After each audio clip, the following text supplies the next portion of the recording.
मेरा नाम है सूरज सोलंकी और जैसे कि हमने एक लेक्चर सीरीज स्टार्ट की थी बायो का, जिसमें हमने पहला चैप्टर स्टार्ट किया था जिसका नाम है रेस्पिरेशन इन प्लांट। क्या नाम है इसका? Respiration in plant.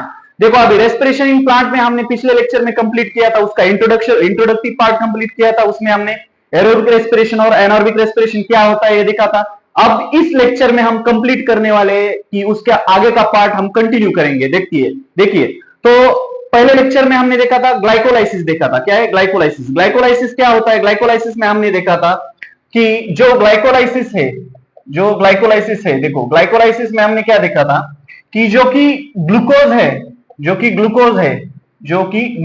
ग्लूकोज का क्या होता है, उससे ग्लूकोज का पार्शियल ऑक्सीडेशन होकर क्या बनता है? पायरुविक एसिड बनता है। ग्लाइकोलाइसिस क्या है? Step wise enzymatic breakdown of hexose sugar glucose into the two molecules of the pyruvic acid. ठीक है, हमने ये देखा था। तो ग्लूकोज जो है हमारे पास कितना है, मतलब हम बोलते हैं कि एक मॉलिक्यूल है ग्लूकोज का, एक मॉलिक्यूल से क्या बनते हैं? दो मॉलिक्यूल्स बनते हैं। किसके? पायरुविक एसिड के। हमने देखा था। और उसके साथ हमने क्या देखा था कि इससे दो NADH2 बन रहे हैं और दो ATP बन रही। क्या बन रही है? दो ATP बन रही है इसके साथ में। ठीक है, मतलब कुल मिला के 4 एटीपी बनती है, बट 2 एटीपी क्या होती है उसमें से, हम बोलते हैं यूटिलाइज होती है, जो कि हमने देखा था ना, ग्लूकोज टू ग्लूकोज 6 फॉस्फेट और फ्रुक्टोज टू फ्रुक्टोज 1,6 डाइफॉस्फेट। ठीक है, तो हमने ये देखा था। तो यहां तक हमने कवर किया। अभी देखो ये जो पायरुविक एसिड है, ये पायरुविक एसिड के पास हमारे पास हम बोलते हैं कि दो फेट्स है। एक तो यूकैरियोटिक सेल होगा, तो ये पायरुविक एसिड जो है, अभी पायरुविक एसिड कहां बना है? पायरुविक एसिड बना है हम बोल सकते हैं कि साइटोप्लाज्म में। कहां बनाए हैं? साइटोप्लाज्म में, सेल के साइटोप्लाज्म में। अब सेल के साइटोप्लाज्म में बनाए तो इसके पास दो ऑप्शन है। ये यूकैरियोटिक सेल होगी, ऑक्सीजन अवेलेबल होगा तो ये इंटर करेगा माइटोकॉन्ड्रिया में। और यूकैरियोटिक सेल नहीं है, सपोज हम बोलते हैं कि ऑक्सीजन एब्सेंस है, तो वो साइटोप्लाज्म में उसका क्या हो जाएगा? लैक्टिक एसिड फर्मेंटेशन और अल्कोहलिक फर्मेंटेशन। ठीक है, जो कि एनारोबिक का पार्ट है, मतलब इस पे ऑक्सीजन पे डिपेंड करता है। ऑक्सीजन होगा तो एरोबिकली ये इंटर करेगा माइटोकॉन्ड्रिया में, और माइटोकॉन्ड्रिया के मैट्रिक्स में क्या हो जाएगा? हम बोलते हैं उसका कन्वर्जन हो जाएगा और वहां पे TCA साइकिल हो जाएगी। ठीक है, तो पहले अभी जब पायरुविक एसिड बना है, पायरुविक एसिड का क्या हो जाएगा? पायरुविक एसिड जब एंटर करेगा TCA साइकिल में, तो उसके बीच में जो बनता है उसको बोलते हैं हम लिंक रिएक्शन। क्या बोलते हैं उसको? Link reaction. ठीक है, तो आइए देखते हैं हम लिंक रिएक्शन। अभी लिंक रिएक्शन क्या होता है एक्चुअली में? ठीक है, लिंक रिएक्शन, जो भी बच्चे देख रहे हैं बिल्कुल घबराने का नहीं इस चैप्टर में। ये चैप्टर थोड़ा है, डिफिकल्ट है, बट बहुत इजी है। थोड़ा समझ ले तो बहुत इजी है। और आपकी जो भी कंसेप्ट है इस वीडियो के दौरान, आपके सभी कंसेप्ट क्लियर होने वाले। ठीक है, तो देखिए अभी लिंक रिएक्शन क्या है। ये जो पायरुविक एसिड बना है हमारे पास, ये जो पायरुविक एसिड है, देखिए ये जो पायरुविक एसिड है, इस पायरुविक एसिड का क्या हो जाएगा? यहां पे पायरुविक एसिड का हो जाएगा ऑक्सीडेटिव डिकार्बोक्सिलेशन। क्या हो जाएगा? Oxidative decarboxylation. ऑक्सीडेटिव डिकार्बोक्सिलेशन मतलब क्या है? डिकार्बोक्सिलेशन हो रहा है मतलब CO2 निकल जा रहा है, और ऑक्सीडेशन हो रहा है मतलब हाइड्रोजन निकल रहे। जब हाइड्रोजन निकल रहे तो क्या बोलते हैं उसको? हम ऑक्सीडेशन बोलते हैं। ठीक है, तो वो हाइड्रोजन कौन लेगा? वो हाइड्रोजन लेगा NAD। कौन लेगा? NAD। और क्या बनेगा? NADH2। क्या बनेगा? NADH2। तो देखिए अभी पायरुविक एसिड है, पायरुविक एसिड से क्या बनता है? एसिटिल कोए। क्या बनता है? एसिटिल कोए, एसिटिल कोए। और यहां पे कौन सी स्टेप है? स्टेप हो रही है यहां पे ऑक्सीडेटिव, क्या हो रहा है यहां पे? Oxidative, oxidative decarboxylation. क्या हो रहा है? Oxidative decarboxylation. ठीक है, देखिए ऑक्सीडेटिव डिकार्बोक्सिलेशन हो रहा है यहां पे। तो ये जो हाइड्रोजन निकला है, ये हाइड्रोजन कौन ले रहा है? NAD लेगा। कौन लेगा? NAD। और क्या बनेगा इससे? NADH2। क्या बनेगा? NADH2। बट अब सबसे इंपॉर्टेंट चीज क्या है हमारे पास इधर? देखो यहां पे हमें पता है कि पायरुविक एसिड के दो मॉलिक्यूल है। कितने मॉलिक्यूल है? दो मॉलिक्यूल है। पायरुविक एसिड के दो मॉलिक्यूल है, तो एसिटिल कोए के कितने मॉलिक्यूल बनेंगे? दो मॉलिक्यूल बनेंगे। कितने मॉलिक्यूल बनेंगे? दो मॉलिक्यूल बनेंगे। और यहां पे CO2 निकल रहा है। क्या निकल रहा है? CO2। अब जब CO2 जा रहा है तो ये पायरुविक एसिड कितने कार्बन का था? पायरुविक एसिड ये 3 कार्बन था। कितने? 3 कार्बन। ठीक है, और ग्लूकोज कितने कार्बन का था? 6 कार्बन का। ठीक है, तो अभी ये जो 3 कार्बन कंपाउंड जो पायरुविक एसिड है, इसका डिकार्बोक्सिलेशन होने के बाद कितना रहेगा? ये ये जो एसिटिल कोए बनेगा ये कितने कार्बन का होगा, ये 2 कार्बन। कितने होगा ये 2 कार्बन। ठीक है, मुझे लगता है यहां तक आपको समझ आया होगा। ठीक है, जो एसिटिल कोए बना है अब 2 कार्बन कंपाउंड है। अब ये एसिटिल कोए एंटर करेगा किसमें, क्रेब्स साइकिल में। क्रेब्स साइकिल में उसको एक्सेप्ट करता है 4 कार्बन कंपाउंड, उसको बोलते हैं ऑक्सैलो एसिटिक एसिड। क्या बोलते हैं उसको, oxalo acetic acid, which is a 4 carbon compound. ठीक है, तो अभी हम देखेंगे ये जो एसिटिल कोए किसमें एंटर करेगा, टीसीए साइकिल में और क्रेब्स साइकिल में। अब इसके लिए हमें क्या देखना पड़ेगा, टीसीए साइकिल कहां पे होती है। अभी ये जो हमने चीज देखी उसको भी हम समझ लेंगे। ठीक है, इसको इरेज करते हैं 2 मिनट।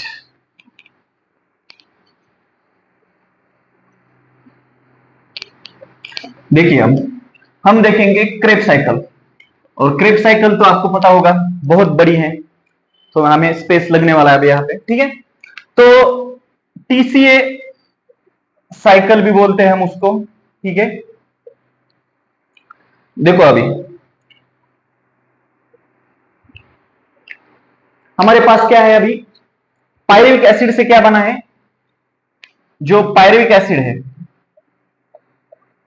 जो पायरुविक एसिड है उससे क्या बना है, एसिटिल कोए। क्या बना है, एसिटिल कोए।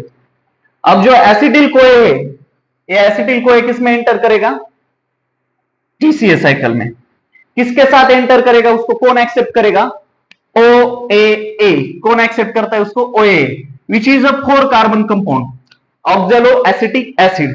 कितने कार्बन का रहता है ये, 4 कार्बन का। और इससे क्या बनता है, अभी देखो एसिटिल कोए को एक्सेप्ट कर रहा है ऑक्सैलो एसिटिक एसिड, तो ये कितने कार्बन का रहेगा। अब देखो ये जो पहला प्रोडक्ट बनेगा उसको बोलते हैं हम साइट्रेट। क्या बनेंगे, बोलते हैं इसको सिट्रेट भी बोल सकते हैं हम इसको, citrate, which is a 6 carbon compound. कितने कार्बन का रहेगा अब ये, 6 कार्बन का। ठीक है, 6 कार्बन क्यों रहेगा, 6 कार्बन क्यों रहेगा, क्योंकि एसिडिल कोए कितना था हमारे पास, 2 कार्बन कंपाउंड। ठीक है, और ऑक्सैलो एसिटिक एसिड कितने कार्बन का है, 4 कार्बन।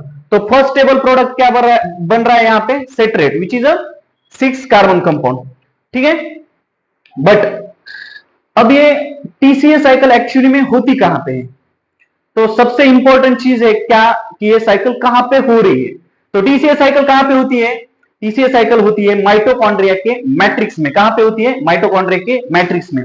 टीसीए साइकिल को क्रेब्स साइकिल भी बोलते हैं, सिट्रिक एसिड साइकिल भी बोलते हैं, और ट्राइकार्बोक्सिलिक एसिड साइकिल भी बोलते हैं, ट्राइकार्बोक्सिलिक एसिड साइकिल बोलते हैं। ट्राइकार्बोक्सिलिक एसिड क्यों, कि उसमें 3 सीओएच ग्रुप होते हैं, कार्बोक्सिल ग्रुप होते हैं। ठीक है, और क्रेब्स साइकिल क्यों, साइंटिस्ट के नाम पे वो दिया हुआ है। ठीक है, तो देखिए अभी साइट्रेट जो है हमारे पास, ए साइट्रेट का क्या हो जाएगा, सिट्रेट से फर्स्ट उसका हो जाएगा यहाँ पे, बन जाएगा सिस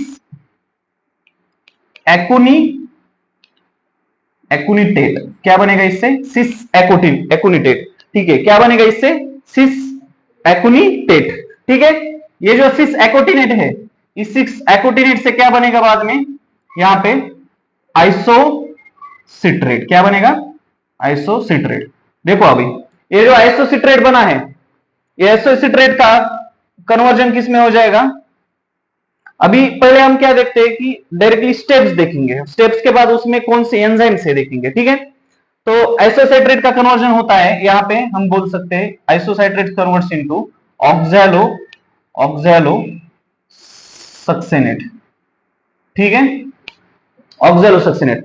ऑक्सैलो सक्सेनेट का कन्वर्जन होता है alpha keto glutarate, alpha keto glutarate. ठीक है, अल्फा कीटो ग्लूटारेट। और जो अल्फा कीटो ग्लूटारेट है इसका कन्वर्जन होता है सक्सिनाइल कोए में। किसके में, सक्सिनाइल कोए में, सक्सिनाइल कोए में। और सक्सिनाइल कोए का कन्वर्जन होता है किसमें, देखो अभी सबसे इंपॉर्टेंट चीज है यहाँ पे, सक्सिनाइल कोए से क्या बनता है, सक्सिनेट। क्या बनता है, सक्सिनेट। और जो सक्सिनेट है, सक्सिनेट से बनेगा फ्यूमारेट। क्या बनेगा, फ्यूमारेट। और फ्यूमारेट से क्या बनेगा, फ्यूमारेट से बनेगा मैलेट। क्या बनेगा, मैलेट। फ्यूमारेट से बनेगा मैलेट, और मैलेट से फिर बनेगा ऑक्सैलो एसिटिक एसिड। ठीक है, अभी तो ठीक है हमने जनरल लिखा है, बट हमें देखने का क्या है, जो हमारे पास क्रेब्स साइकिल है इसमें 4 जगह पे ऑक्सीडेशन होता है। कितने, 4 जगह पे। अभी देखो ऑक्सीडेशन मतलब आपको पता है कि रिमूवल ऑफ हाइड्रोजन, ठीक है। और हाइड्रोजन कौन एक्सेप्ट करता है? 3 बार एनएडी एक्सेप्ट करती है, 1 बार एफएडी एक्सेप्ट करती है, निकोटिनामाइड, एडेनाइन, डाइन्यूक्लियोटाइड, ठीक है। एनएडी आपको तो पता होगा, ठीक है। अभी जो तीन तीन जगह पे एनएडीएस2 कर रहा है एक्सेप्ट, एनएडीए कर रहा है, और एक जगह पे एफएडी कर रहा है, तो एक्चुअली वो कहां पे होता है? जब सिट्रेट का कन्वर्जन सिसैकोडेनेट से एसोसाइट्रेट बन रहा है, आइसोसाइट्रेट का कन्वर्जन जब ऑक्सैलोसक्सिनेट में होता है, तब यहां पे पहला NADH2 बनता है। क्या बनता है? तब यहां पे पहला NADH2 बनता है। क्या बनता है? पहला NADH2 यहां पे बनेगा।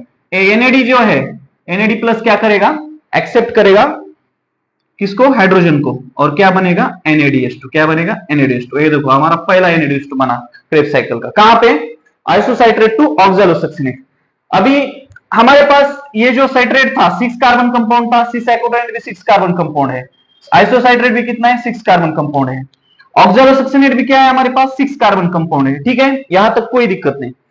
अभी जो आइसोसाइट्रेट का ऑक्सैलोसक्सिनेट में कन्वर्जन हुआ, और ऑक्सैलोसक्सिनेट का जब अल्फा कीटोग्लूटारेट में कन्वर्जन होता है, तब यहां पे कौन सा स्टेप होता है? तब यहां पे हो रहा है डिकार्बोक्सिलेशन। क्या हो रहा है यहां पे? डिकार्बोक्सिलेशन, मतलब CO2 निकल जा रहा है। जब एक CO2 निकल जाएगा, तब यहां पे क्या होगा?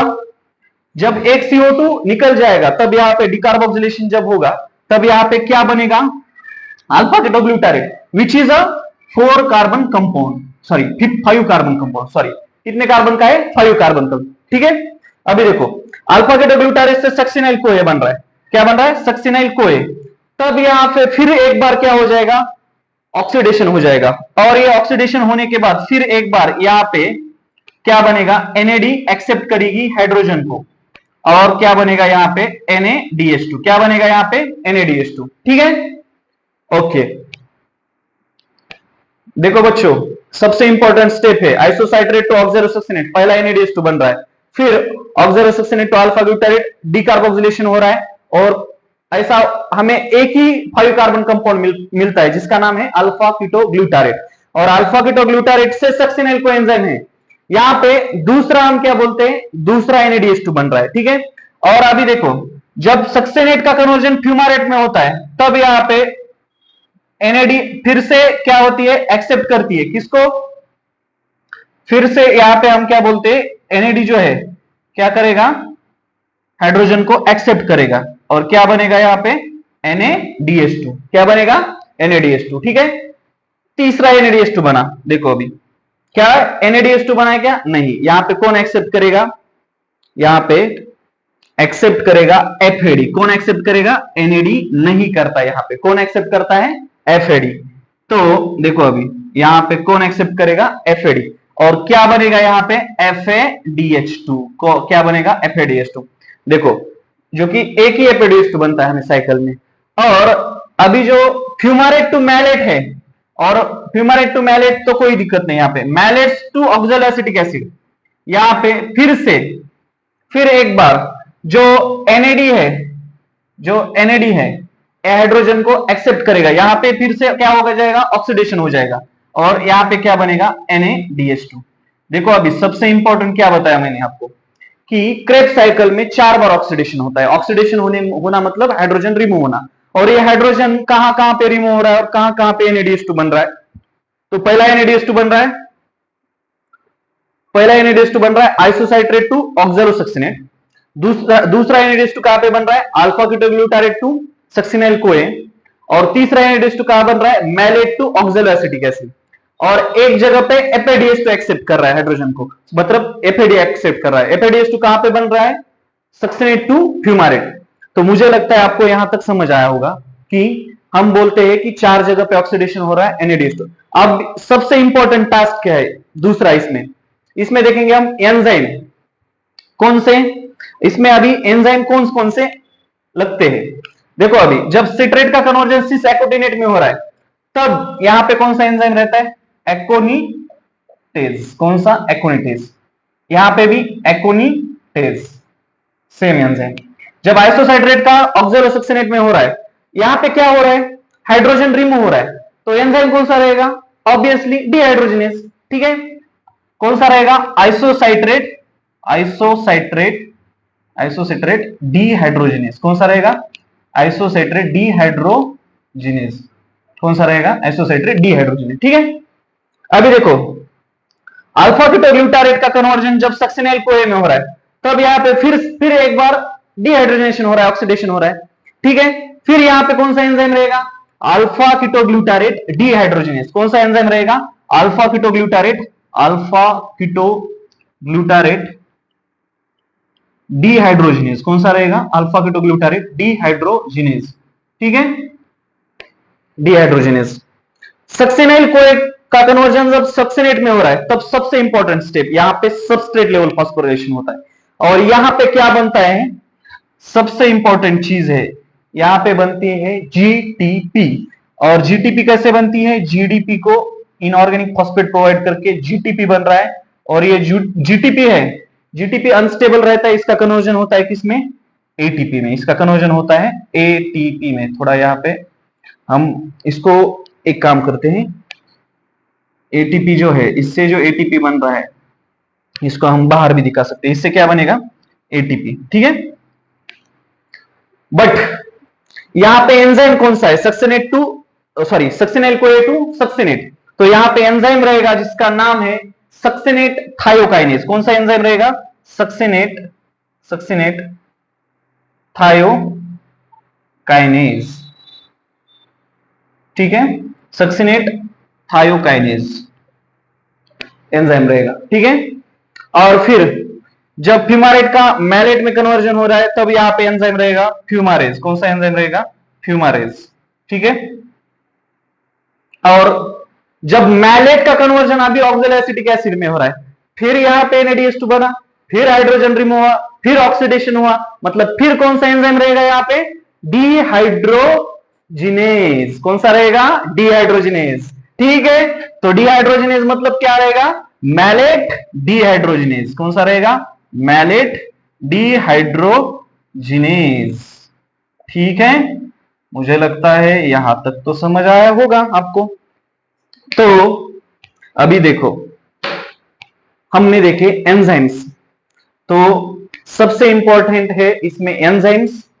एटीपी कहां बनती है? अभी जो NADH2 कहां बनते हैं, FADH2 कहां बनते हैं, NADH2 कितने बनते हैं? NADH2 कितने बन रहे हैं यहां पे? NADH2 3 बन रहे हैं। और FADH2 कितने बन रहा है? एक FADH2 बन रहा है। ठीक है, एंजाइम्स कौन से हैं? सबसे इंपॉर्टेंट जीटीपी कहां पे बन रहा है? जीटीपी कहां पे बन रहा है? जीटीपी बन रहा है सक्सिनाइल कोए टू सक्सिनेट। जीटीपी से क्या बनता है? फिर एटीपी बनता है। ठीक है, तो देखो एक जीटीपी बन रहा है मतलब एक एटीपी बन रहा है। बट अब सबसे इंपॉर्टेंट चीज क्या है? अभी हमारे पास जो ग्लूकोज था, ग्लूकोज का पार्शियल ऑक्सीडेशन होके ग्लाइकोलाइसिस होके क्या बना? उसका पायरुविक एसिड बना। और पायरुविक एसिड का ऑक्सीडेटिव डिकार्बोक्सिलेशन होने के बाद क्या बना? एसिटिल कोए बना। और वो जो एसिटिल कोए ने एंटर किया किसमें? क्रेब्स साइकिल, मतलब ऑक्सैलोएसिटिक एसिड में उसने एक्सेप्ट किया। और यहां पे जो बना, यहां पे कौन सी प्रोसेस है? ये भूल गया मैं, कंडेंसेशन। क्या रहता है इस पे? कंडेंसेशन। ठीक है, तो यहां पे कंडेंसेशन हो रहा है और जो सेट्रेट बन रहा है। बट अब सबसे इंपॉर्टेंट क्या है इसमें कि जो साइकिल है हमारी, ये जो पूरी साइकिल है, ये पूरी साइकिल कितने बार होगी एक ग्लूकोज के लिए? सबसे इंपॉर्टेंट क्वेश्चन। तो ये साइकिल होती है एक ग्लूकोज के लिए ट्वाइस, 2 बार होती है। क्यों? अब 2 बार क्यों होती है? सबसे इंपॉर्टेंट क्वेश्चन। बहुत सारे बच्चे यहां पे गलती करते हैं। क्यों होती है 2 बार? तो देखते हैं कि हमने देखा था जो ग्लूकोज है, ग्लूकोज से पायरुविक एसिड था बना। पायरुविक एसिड के कितने मॉलिक्यूल बने थे? पायरुविक एसिड के कितने मॉलिक्यूल बने थे? 2 मॉलिक्यूल। कितने? 2 मॉलिक्यूल। इसका 1 मॉलिक्यूल था। फिर इससे क्या बना? एसिटिल कोए। क्या बना? एसिटिल कोए। फिर एसिटिल कोए के 1 मॉलिक्यूल बना। क्या बना? एक, सॉरी, फिर क्या बने इससे? उसके 2 मॉलिक्यूल, सॉरी 2 मॉलिक्यूल। और एसिटिल कोए किस में इंटर किया? क्रेब्स साइकिल में। बट कितने मॉलिक्यूल यहां पे एंटर हुआ? एक ही मॉलिक्यूल एंटर हुआ है। तो दूसरे मॉलिक्यूल के लिए दूसरी बार हो जाएगी। तो एक ग्लूकोज के लिए हम बोलते हैं, एक ग्लूकोज मॉलिक्यूल के लिए जो साइकिल हो जाएगा, अब ये साइकिल में इंटर करेगा, तो एक ग्लूकोज के लिए साइकिल कितनी बार हो जाएगी? ट्वाइस। ठीक है, तो फाइनली हम ये कंक्लूजन लगा सकते हैं कि एक साइकिल में 3 NADH2 बन रहे, एक FADH2 बन रहा है। तो 2 साइकिल में 6 NADH2 2 FADH2 बनेंगे, ठीक है। और कितने जीटीपी बनेंगे? 2 जीटीपी बनेंगे फॉर 1 ग्लूकोज मॉलिक्यूल। अब क्वेश्चंस कैसे आते हैं? आपको पूछा जाएगा सबस्ट्रेट लेवल फॉस्फोराइलेशन से कितने एटीपी बनते हैं क्रेब साइकिल में, तो कितने एटीपी बनेंगे सबस्ट्रेट लेवल फॉस्फोराइलेशन से? एक साइकिल में पूछा तो 1 ग्लूकोज के लिए पूछा तो 2 एटीपी, कितने? 2 एटीपी बनेंगे, ठीक है।